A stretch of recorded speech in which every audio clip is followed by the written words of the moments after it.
welcome to the lesson. It is January 8th, 2022, 3:11 a.m.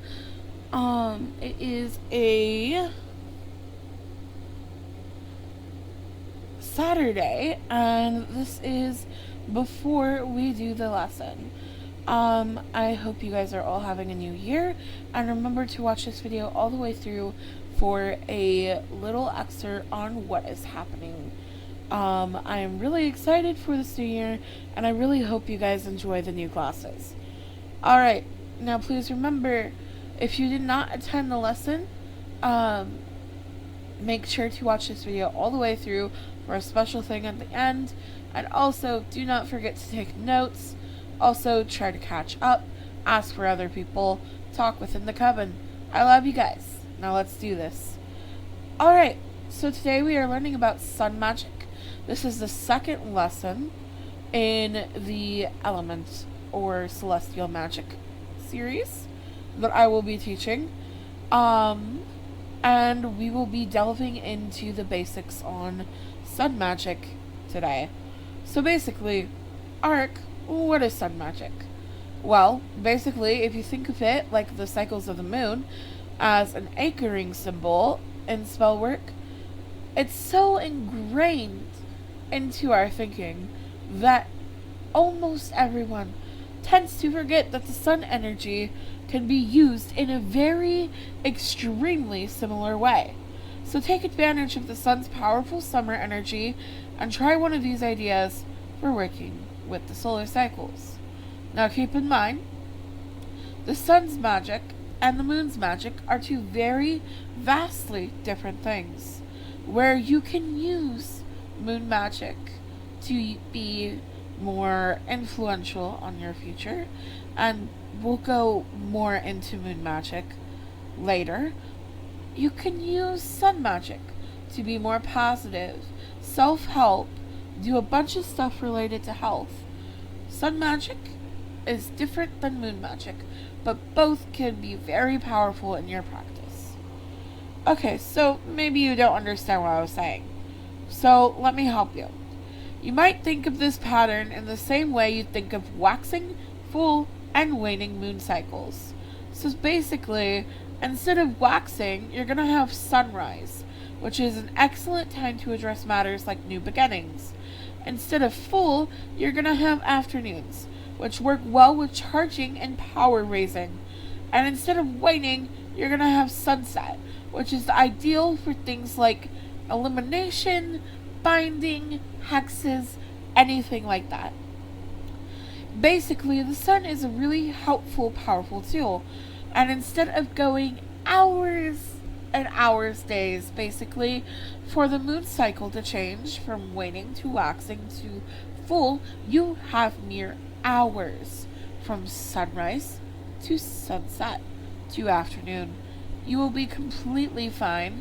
And it is amazing, when the moon is not in the right cycle, you can bet your patootie the sun will be in just a matter of time. Okay, so, can you make sun water like you can make moon water? Yes you can! I'm so glad you asked. Simply, you just gotta fill a glass jar with some spring water, or moon water, or even rainwater. Technically, if you fill it with moon water, and then you put it out in the sun, they don't really cancel each other out like you would think. No, supercharges it into celestial water, which is a mixture of sun and moon. Also, typically people will also add rainwater into their celestial water, which I will also get into at a later lesson. So basically, you could set that water out into the sun to absorb the natural light. Basically how you do moon water. You might choose to include other few items associated with the sun. A piece of citrine, a few drops of lemon, essential oil, or a handful of sunflower petals. Those are all nice touches. But what you do with your water is up to you. It's your craft. Explore, conquer, do whatever you must. It is your craft. Design it to fit you. And if you're on a budget and you want to make sun water, hell, fuck it. Just put water in a jar that's clear so that I can reach all of it. Put it out You have sun water, bada bing, bada boom. That easy, that cheap. It's really lovely too. You also should, if you are cooking, always save your things. So if you have bay leaves, bada boom, bada bang, dry them after you use them in your food, and then grind them up, throw them in a spell. They work wonders. Save your lemon pills. Save everything. Thyme, rosemary, salt, pepper. If you have it, use it. I can bet you every ingredient in your kitchen can be used in a spell. It all has properties. You just gotta know what properties it has, which I will make a lesson on later. So basically, you can also place your spring water on an altar as a symbol of divine masculine, or you can pour it into your bath water to brighten your mood, or use it as healing water. Sun Magick is very powerful in that way. So what do you do with the lemons after? Bitch, you don't throw away those lemon rinds. Lemon is the ultimate sun symbol. The bright yellow citrus captures solar energy and stores it in one power-packed little fruit. Pour it over the roots of a strong tree and make a wish, which can be really fun to do with children. However, you have lemon rinds.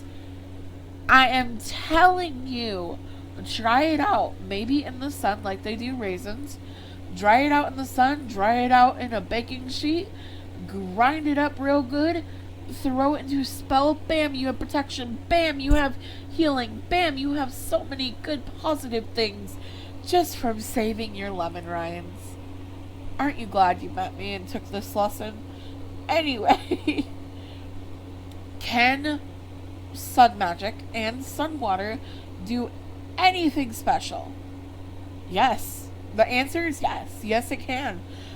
Basically, the sun has certain chemicals that can help cure depression, and so it is great to use when using magic to help with depression and other mood-related disorders, things, feelings, thoughts, basically.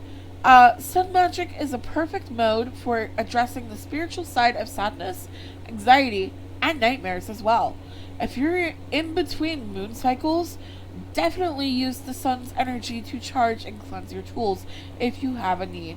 Particularly useful for spell items you intend to use happiness in, creative, and to dispel darkness. Basically, the sun is an amazing tool that so many people overlook. And it is great in healing, it is great in so many things, and I wish more people would use it, which is why I am teaching you guys. Alright, so let's move on to the next thing. Ritual baths. What are they? Basically, it's a bath you take. You fill up your water. You throw in herbs. Any type of herbs you're feeling that you need, throw them in there. Some people throw in milk, some don't. Some people throw in almonds and flowers and all of this. Do what you need to do. Light a candle. Listen to music. Sink down. Throw in moon water, throw in eclipse water, throw in celestial water, throw in any type of water that you want into your bath. Because it is called a ritual bath.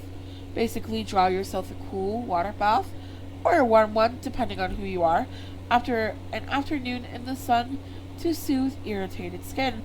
You can also throw in some flowers, orange slices, and champagne, if you want, into the bath water and let the vibes of summer wash over you, or pretty much just let the energy sink in, cleanse you of whatever is going on in your life, and heal you with the sun's energy.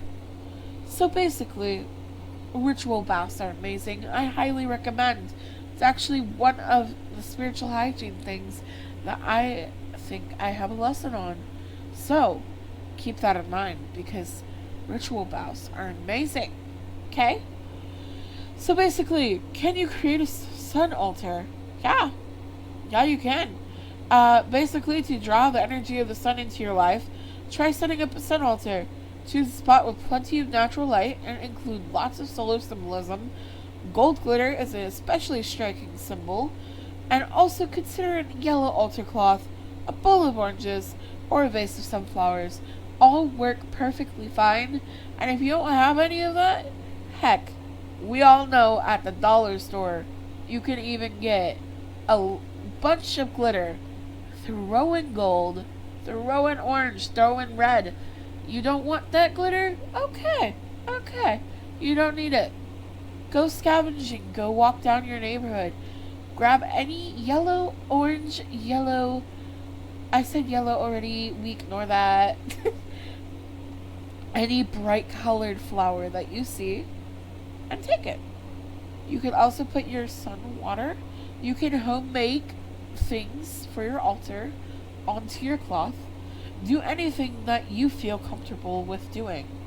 Alright, now that lesson is over, I want you guys to head to the assignment, which will be follow the instructions listed on the assignment. This is the assignment page. And, okay, so basically this is a lesson made by me, Aric Karter, the High Priest of the Crystal Rose Cabin. And for your homework, I want you to write 3 pages and take the same amount of notes about Sun Magick and what it means to you. Why is Sun Magick so important? Why are you drawn to it? Do you practice it? Are you willing to do protections necessary for this path? What are your views on protection? I also want you to take notes on the video and the assignment and the document. Total notes I expect to be taken from this video and assignment is about 3 pages. 2 at the bare minimum. The assignment will be graded and will count for your grade in the coven. This will be due a week after the lesson is taught, though I do have leeway for a lot of people. If you are typing your assignment, I require you to type in Times New Roman, size 12, single spaced. Alright guys, make sure that you look over the document. If you have any questions, ask them in the coven. You can also check out the YouTube video I have on Sun Magick posted up there. And also, remember what I said at the beginning of the video, how there was going to be a little clue for you to get extra credit if you stayed the whole video long? Yeah, here it is. At the end of your assignment, your Google Doc, you are going to type, right? You're going to type. Once you get to the end of your document, I want you to type, Sun Magick is the protection magic when the moon falls. Alright? Sun Magick is the protection magic when the moon falls. Alright. Now, I hope you guys all have a blessed day, and I hope you enjoyed the lesson. This will be taught soon enough, and this video will be posted at the same time. Alright guys, I'm going to call it goodbye.